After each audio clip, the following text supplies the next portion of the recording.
ಜಿಲ್ಲಾ ಉಪಾಧ್ಯಕ್ಷರಾದ ಲಿಂಗರಾಜು ಅವರೇ ಹಾಗೂ ಎಲ್ಲ ಕಾಂಗ್ರೆಸ್ನ ಯುವ ಘಟಕದ ಪದಾಧಿಕಾರಿಗಳೇ, ಯುವಕರು, ಇವತ್ತು ಲಿಂಗರಾಜು ಅವರು ನಿಮ್ಮನ್ನೆಲ್ಲ ಕರ್ಕೊಂಡು ಬಂದಿದ್ದಾರೆ, ಹೌದಲ್ವಾ? ಸೈಲೆಂಟ್ ನಿಮಿಷ ಮುಗಿತು. 5 ನಿಮಿಷಕ್ಕೆ ನನಗೂ ಬೇರೆ ಬೇರೆ 10 ಪ್ರೋಗ್ರಾಮ್ ಇದೆ. ಕಾಂಗ್ರೆಸ್ ಅಧಿಕಾರ ಬಂದ ಮೇಲೆ ಯುವಕರಿಗೆ ಏನೇನು ಕೊಡಬೇಕು ಅಂತ ನಿಮ್ಮನ್ನ ಬರೀ ಬಾವುಟ ಕಟ್ಟಕ್ಕೆ, ಬ್ಯಾನರ್ ಕಟ್ಟಕ್ಕೆ, ಜೈಕಾರಕ್ಕೆ ಉಪಯೋಗಿಸ್ಕೊಳ್ಳದೆ ಅಧಿಕಾರ ಕೂಡ ನಾವು ಕೊಡ್ತಾ ಇದ್ದೀವಿ ಅನ್ನೋದು ನಿಮಗೆ ಗೊತ್ತು. ಈಗ ನೈಮಿಗೆ 35 ವರ್ಷ ಕೂಡ ಮಾಜಿ ಅಧ್ಯಕ್ಷ ಆಗಿ ಮಾಜಿ ಆಗಿದ್ದಾರೆ. ನಮ್ಮ ಹರ್ಷ ನಾಮಿನಿ ಕೌನ್ಸಿಲರ್, ಶೈಲೇಂದ್ರ ಜಿಲ್ಲಾ ಕಾಂಗ್ರೆಸ್ ಅಧ್ಯಕ್ಷ, ಇವನು ಉಪಾಧ್ಯಕ್ಷ, ಅಭಿ ನಮ್ಮ ಹುಡುಗ. ಈ ರೀತಿ ಯುವಕರಿಗೆ ಕಾಂಗ್ರೆಸ್ ಅಲ್ಲಿ ಒಂದು ನಿಮಿಷ ಯಾಕೋ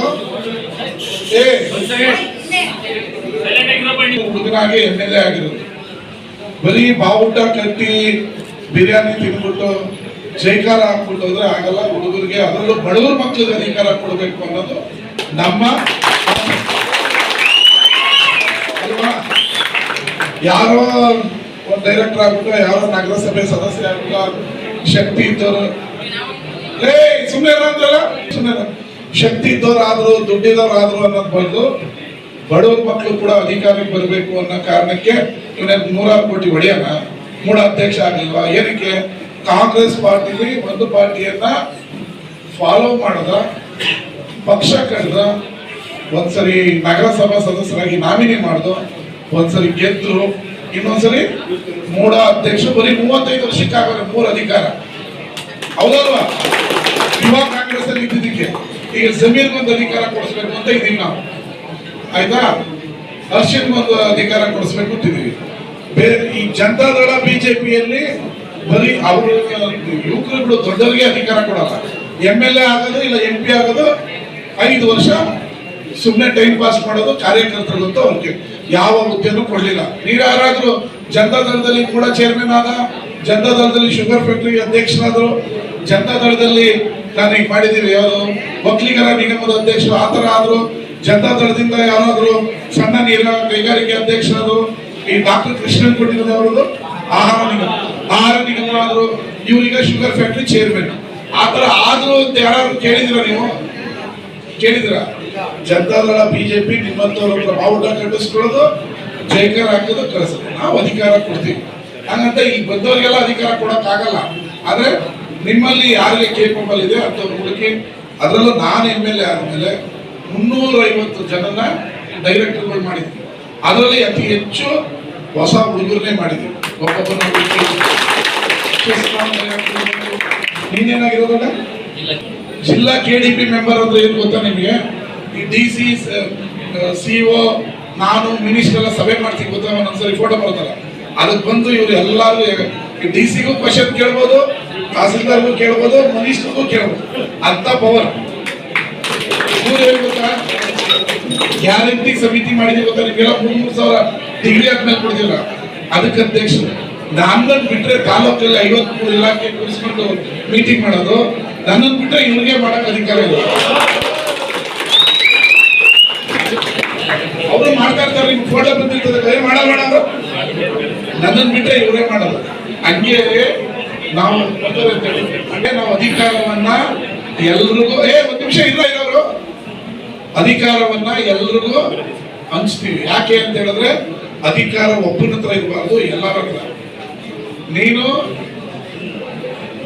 ವಾಕ್ ಫಾಸ್ಟ್ ಅಲೋನ್, ನೀನು ಒಬ್ಬನೇ ಫಾಸ್ಟ್ ಆಗಿ ನಡೆದ್ರೆ ಅಲೋನ್ ಆಗಿ ಫಾಸ್ಟ್ ಆಗಿ ನಡಿಬೋದು. ನೀನು ದೂರ ನಡಿಬೇಕಂದ್ರೆ ಎಲ್ಲರಿಗೂ ಕರ್ಕೊಂಡು, ನೀನು ಒಬ್ಬನೇ ನಡೀತೆ ದೂರ ನಡಿಬೇಕು. ದೂರ ನಡಿಬೇಕಾದ್ರೆ ಎಲ್ಲರನ್ನು ಕರ್ಕೊಂಡು ಹೋಗ್ಬೇಕು. ನಮ್ಮ DK ಶಿವಕುಮಾರ್ ಅವರು ಹೇಳಿದ್ದಾರೆ. ಹಾಗಾಗಿ ಇವತ್ತು ಈ ಯುವಕರು ಮೊದಲು ನಮಗೆಲ್ಲ ಓಟ್ ಆಗ್ತಾ ಇದ್ರು, ಏನೋ ಜಾತಿ ವಿಚಾರದಲ್ಲಿ ಬೇರೆ ಬೇರೆ ಪಕ್ಷದವರು ನಮ್ಮ ಯುವಕರನ್ನ ಮಂಗ ಮಾಡಿ ಪಕ್ಷಕ್ಕೆ ಸದಸ್ಯ ಮಾಡ್ಕೊಂಡಿರ್ತಾರೆ. ಈಗ ಅವರೇ ಕೇಂದ್ರ ಸಚಿವರು. ನಿಮ್ಮಂತ ಸಾವಿರಾರು ಲಕ್ಷಾಂತರ ಯುವಕರು ಜನತಾದಳಕ್ಕೆ ಓಟ್ ಹಾಕಿ ಅವ್ರನ್ನ ಅಧಿಕಾರಕ್ಕೆ ಕೂರಿಸಿ, ಅವ್ರ ತಂದೆಯವರು ಒಂದ್ಸರಿ ಪ್ರಧಾನಿ ಆದ್ರು, ಇವ್ರು 2 ಸರಿ ಮುಖ್ಯಮಂತ್ರಿ ಆದ್ರು. ಇವತ್ತು ಈ ದೇಶದ ನರೇಂದ್ರ ಮೋದಿ ಸರ್ಕಾರದಲ್ಲಿ ಪವರ್ಫುಲ್ ಕೈಗಾರಿಕಾ ಮಂತ್ರಿ ಒಂದು 20,000 ಜನಕ್ಕೆ ಫ್ಯಾಕ್ಟ್ರಿ ತಂದಿದೆ, ಏನಾಗಿದೆ? ಏನಾಗ್ಬಿಟ್ಟಿರೋದು? 2.5 ವರ್ಷ ಆಯ್ತು. ಕೇಳಿದ್ರೆ ಬೈತಾರೆ, ನಮ್ಮ ಬಾಯಿ ಬಂದ್ರೆ ಬೈತಾರೆ. ಅದಕ್ಕೆ ನಾನು ಇವಾಗ ನಮ್ಮ MP ಅವ್ರ ಹತ್ರ ಏನು ಕೇಳಲೇಬಾರದು ಅಂತ ಬಿಟ್ಟು, ಅವ್ರು ಕೃಷಿ ಸಚಿವರಾಗಿದ್ರೆ ನಮ್ಮ ರೈತರಿಗೆ ಏನಾರ ಕೊಡಪ್ಪ, ಡಾಕ್ಟರ್ ಸತೀಶ್ವರಾಗಿದ್ರೆ ನೋಡಪ್ಪ ಒಳ್ಳೆ ಹಾಸ್ಪಿಟಲ್ ಕಟ್ಟೋಣ ಅಂತ, ಕೈಗಾರಿಕಾ ಸಚಿವರಾಗಿದ್ರೆ ಹುಡುಗರಿಗೆ ಒಂದು 20,000 ಹುಡುಗರಿಗೆ ನೀವೆಲ್ಲ ಫೋಟೋ ಇಟ್ಟು ಪೂಜೆ ಮಾಡ್ಬಿಡ್ತೀರಪ್ಪ, 1,50,000 ಸಂಬಳ ಅವರು ಮಾಡಲ್ಲ. ಅದಕ್ಕೆ ರಾಜ್ಯ ಸರ್ಕಾರದಿಂದ ನಾನು 100 ಎಕರೆ ತೆಗೆದಿಟ್ಟಿದ್ದಲ್ಲ, ಅವ್ರು ಕೊಡಬೇಕು ಅಂತ ಗೊತ್ತಾ ಇದೆಲ್ಲ ನೆನಪಿದ್ಯಾ? ನೆನಪಿದ್ಯೇನ್ರು? ಆ 100 ಎಕರೆಯಲ್ಲಿ ರಾಜ್ಯ ಸರ್ಕಾರದಿಂದನೇ ಕೈಗಾರಿಕೆ ಮಾಡಬೇಕು, ನಿಮ್ಮಂತವ್ರಿಗೆ ಉದ್ಯೋಗ ಕೊಡಬೇಕು ಅಂತ ಡಿಸೈಡ್ ಮಾಡಿ ಅವ್ರನ್ನ ಹೇಳಿ ಕೇಳಿ ಸಾಕಾಯ್ತು. ಕೇಳಿದ್ರೆ ಏನಪ್ಪ ಒಕ್ಕಲಿಗರು ಬೈದ್ಬಿಟ್ರು ಅಂತ, ನಾನು ಒಕ್ಕಲಿಗರು ಬೈದ್ಬಿಟ್ರು ಅಂತಾರೆ. ಅದಕ್ಕೆ ನಾವೇ ಕೈಗಾರಿಕೆ ತರೋಣ, ನಾವೇ ಇವ್ರಿಗೆ ಕೊಡೋಣ ಅಂತ ಡಿಸೈಡ್ ಮಾಡಿ. ಅದ್ರ ಜೊತೆಗೆ ನೀವೆಲ್ಲ ಇಲ್ಲಿರೋರು 16ರಿಂದ 35 ವರ್ಷದ ಒಳಗಡೆ ಅಷ್ಟೇನಾ? ಅಷ್ಟೇ ತಾನೆ? ನಿಮ್ಗೂ ಗಿಫ್ಟ್ ಕೊಡ್ತೀನಿ ಹೇಳಿ, ಏನು ಅಂತ?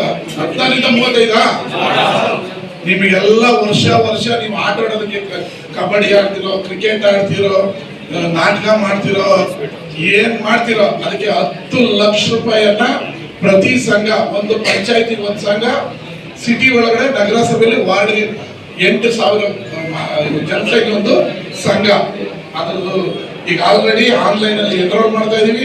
ನೀವು ನಿಮ್ಮ ವಾರ್ಡ್ ಅಲ್ಲಿ ಇಲ್ಲ ನಿಮ್ಮ ಪಂಚಾಯತಿಲಿ ಆನ್ಲೈನ್ ಅಲ್ಲಿ ಎನ್ರೋಲ್ ಮಾಡ್ಕೋಬೇಕು. ಸಿಂಪಲ್, ಅದು ನಿಮ್ಮ ಆಧಾರ್ ಕಾರ್ಡ್ ಹಾಕ್ಬಿಟ್ಟು ಎನ್ರೋಲ್ ಮಾಡ್ಕೊಳ್ಳಿ. 100ರಿಂದ 200 ಜನಕ್ಕೆ ಒಂದು ಸಂಘ ಮಾಡ್ತಾ ಇದೀವಿ, ಯುವಕರ ಭಾರತ್ ಜೋಡೋ ಯುವಕರ ಸಂಘ ಅಂತ. 10 ಲಕ್ಷ ರೂಪಾಯಿ ಫ್ರೀಯಾಗಿ ಕೊಡ್ತೀವಿ. 10,000 ಸಂಘ. ಈಗ ನನ್ನ ಮಂಡ್ಯದಲ್ಲಿ ಪ್ರತಿ ವರ್ಷ, ಈಗ ನಮ್ಮ ಮಂಡ್ಯದಲ್ಲಿ ರೂರಲ್ ಅಲ್ಲಿ ಸುಮ್ಮನೆ ಕೇಳ್ರು 24, ಸಿಟಿಲಿ 18, 24, 18 ಎಷ್ಟಾಯ್ತು? 34, 42 ಸಂಘ ನನ್ನ ಕ್ಷೇತ್ರದಲ್ಲಿ ಬರುತ್ತೆ. ಈ 42 ಯುವಕರ ಸಂಘದಲ್ಲಿ ಒಂದು ಸಂಘಕ್ಕೆ 100 ಜನ ಅಂದ್ರೆ 5,000 ಜನ. 5,000 ಜನಕ್ಕೆ 42 ಇಂಟು 10 ಲಕ್ಷ ಅಂದ್ರೆ ಎಷ್ಟಾಯ್ತು? 4,20,00,000 ರೂಪಾಯಿಯನ್ನ ಪ್ರತಿ ವರ್ಷ ಮಂಡ್ಯ ವಿಧಾನಸಭಾ ಕ್ಷೇತ್ರದ ಯುವಕರು ಕಬಡ್ಡಿ ಆಡ್ತಾರ, ಕ್ರಿಕೆಟ್ ಆಡ್ತಾರ, ವಾಲಿಬಾಲ್ ಆಡ್ತಾರ, ಏನ್ ಆಡ್ತಾರ ಅದು ಫ್ರೀ ಕೊಡ್ತೀವಿ. ಒಂದು ಸಂಘಕ್ಕೆ ಒಬ್ಬ ತರಬೇತಿದಾರನ್ನ ನೇಮಕ ಮಾಡ್ತೀವಿ. ನೀವೆಲ್ಲ ಏನ್ ಸರ್ ಹೆಣ್ಮಕ್ಳು ಮಾತ್ರ ನೀವು 2,000 ಹಾಕ್ತೀರಿ ನಮ್ಗೆ, ಅದಕ್ಕೆ 10 ಲಕ್ಷ ರೂಪಾಯಿ ಪ್ರತಿ ವರ್ಷ ನಿಮಗೆ ಕೊಡೋದಂದ್ರೆ ತಿಂಗಳಿಗೆ 1 ಲಕ್ಷ ಆಯ್ತಾ? 1 ಲಕ್ಷ ನಿಮ್ಮ ಮನೇಲಿ ಯಾರನ್ನ ಪ್ಯಾಕೆಟ್ ಮನಿ ಕೊಡ್ತಾರ? ಕೊಡಕ್ ಆಗ್ತದ? ಇದನ್ನ ಜನತಾದಳ ಮಾಡ್ತಾರ? ಬಿಜೆಪಿ ಮಾಡಕ್ ಆಗ್ತದ? ಅವ್ರ ಕೈಲಿ ಯಾರು ಮಾಡಕ್ ಆಗಲ್ಲ. ಸುಮ್ಮನೆ ರಾಮ ಆಂಜನೇಯ ಅಂತ ಎತ್ಕಟ್ಟೋದು, ಹೊಡೆದಾಡ್ಸೋದು, ಸುಮ್ಮನೆ ಬಾವುಟ ಅಂತ ಎತ್ಕಟ್ಟೋದು, ಹೊಡೆದಾಡ್ಸೋದು. ದೇವರು ನಾನು ಇವತ್ತು ಬೆಳಗ್ಗೆನೆ ಶನಿವಾರಪ್ಪನಿಗೆ ಹೋಗಿ ಬಂದಿರೋದಪ್ಪ, ಶನಿವಾರ ನಾಳೆ ಕಾಳೆ ಬಂದು ಪೂಜೆ ಮಾಡ್ತೀವಿ. ಇವ್ರು ಮಾತ್ರ ದೇವರು ಅನ್ನೋದು, ನಮ್ಗೆ ದೇವರೇ ಇಲ್ಲ ಅನ್ನೋದು ಹೆಂಗ್ ಮಾಡ್ಬಿಡ್ತಾರೆ ಅಂದ್ರೆ ನಮ್ಗೆ ದೇವರೇ ಇಲ್ಲ, ಅವ್ರು ಮಾತ್ರ ದೇವರು ಅನ್ನೋದು ಸೃಷ್ಟಿ ಮಾಡ್ಬಿಡ್ತಾರೆ. ನಾವು ಚೆನ್ನಾಗಿ ಪೂಜೆ ಮಾಡ್ತೀವಿ ಬೆಳಗ್ಗೆ ಅವ್ರಿಗಿಂತ ಏನಪ್ಪ. ಹಾಗೆ